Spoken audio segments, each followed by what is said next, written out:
Hi, I'm Sian. Today I'm going to be talking to you about the trumpet. Now the trumpet is part of the brass family.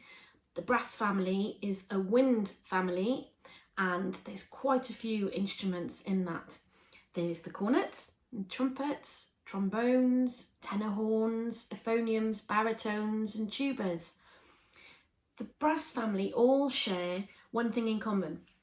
It's the mouthpiece. Now the mouthpiece, mine is a trumpet mouthpiece obviously.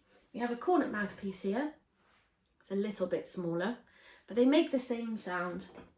And we create that sound by taking a nice deep breath, as we are a wind instrument as well. So we need to fill our lungs up with air. So we take a deep breath in.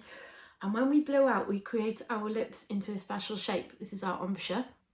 And the vibration of the air through our lips creates the buzzy sound. And when we put that buzzy sound through the trumpet mouthpiece,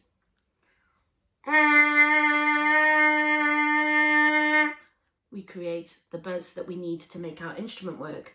Without that buzz, without our lips, our instruments won't play anything. So if I just blow into a trumpet, nothing quite happens. But if I would put my lips back into that buzzy shape, so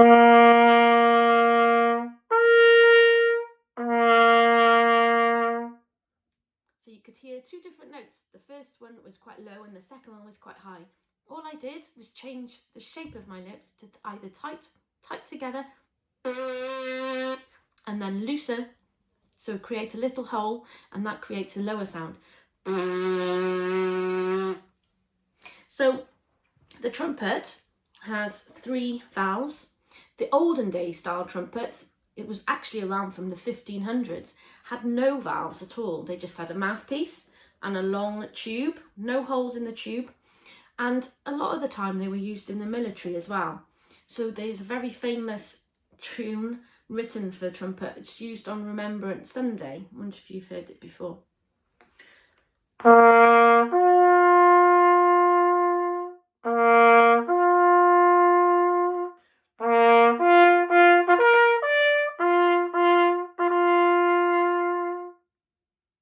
The whole thing can be played with no valves.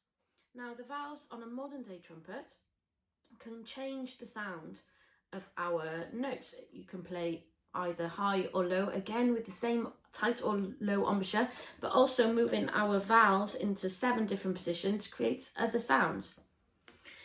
The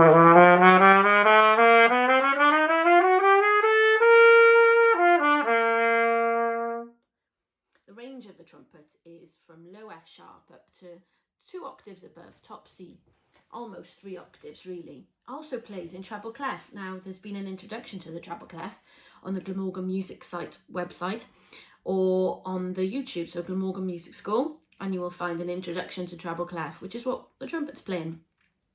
So the lovely thing I personally enjoy most about playing on the trumpet is playing in lots of different ensembles. I love playing my trumpet in orchestras the most, but the wonderful thing about the trumpet is how versatile it is and other ensembles that it can play in. It can play in a wind band, a jazz band, big band, maybe even a pop band. And the cornet is the other instrument, but that is in a brass band. There's lots of cornets in a brass band. As you can see, it's slightly smaller than a trumpet. It plays in the same way. We still use our valves and our mouthpiece.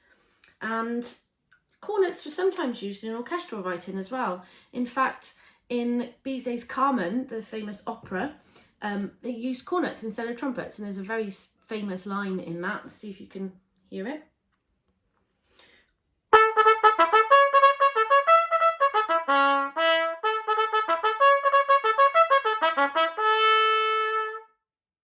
So you can see it's exactly the same sound as a trumpet, but not used in orchestras at all, really, very much.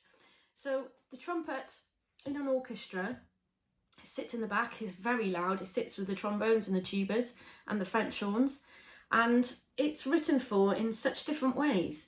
In film music, which is my personal favourite things to play in, film music, there's so many favourite lines for the trumpet: Star Wars, Harry Potter, E.T., mainly the composer John Williams wrote all of those.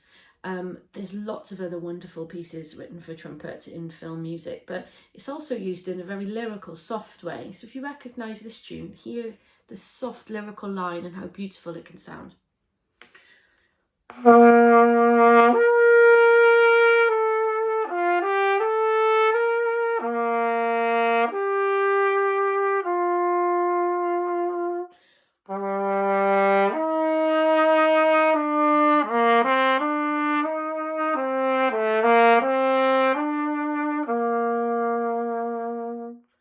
So Over the Rainbow there from The Wizard of Oz. It's obviously mainly not written for the trumpet, but when the trumpet plays it, you can hear how beautiful and lyrical the line is. There's some wonderfully famous pieces in orchestras which use trumpets. One of the most famous is by Mussorgsky, Pictures in Exhibition, and the trumpet starts off the whole piece. So see if you recognise this tune.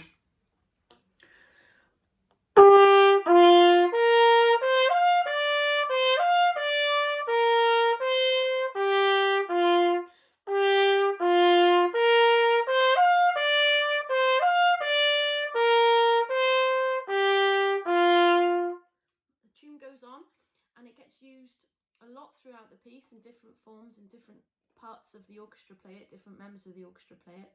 But the tune is very famous for starting off the whole piece with the trumpet. There's some other beautiful pieces that are played and use the trumpet in a different way. Maybe you have a favourite composer or a favourite type of music. Have a listen to the trumpets next time you hear them, maybe on the radio or on the TV. Maybe if you can hear those trumpets in the background.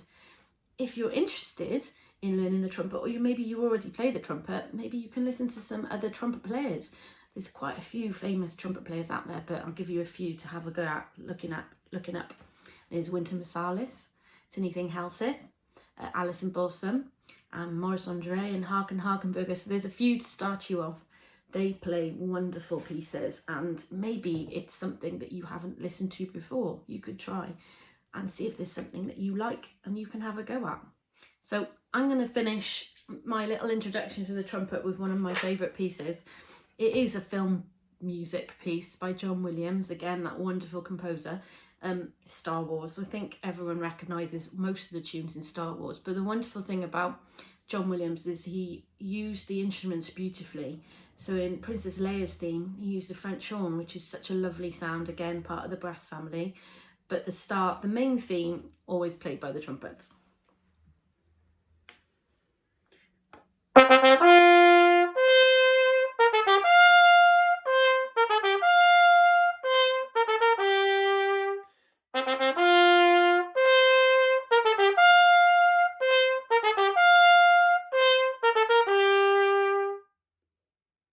So you can hear how wonderfully fanfare-y the trumpets can be, and imagine lots of us playing together at the back of an orchestra.